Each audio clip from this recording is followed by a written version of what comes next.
শুভ দুপুর বন্ধুরা। দেখো শুক্রবারের দুপুরের মেনুতে কি আছে। আজকে খুব বেশি কিছু রান্না করিনি।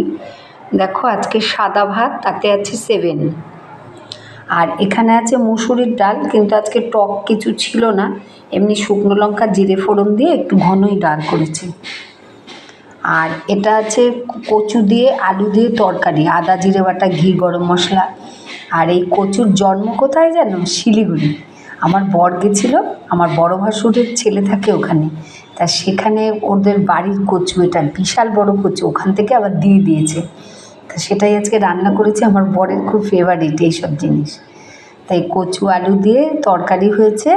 আর এখানে হয়েছে কালো জিরে কাঁচা লঙ্কা ধনে পাতা দিয়ে আর একটু ধনে বাটা দিয়েছি, দিয়ে এই যে ট্যাংরা মাছের ঝোল। আজকে এটুকুই, আজকে আর বেশি কিছু করিনি। সবাই ভালো থেকো, সুস্থ থেকো, আমার পাশে থেকো। যদি এই রান্নাগুলো ভালো লাগে একটা লাইক কমেন্ট শেয়ার করো। টাটা।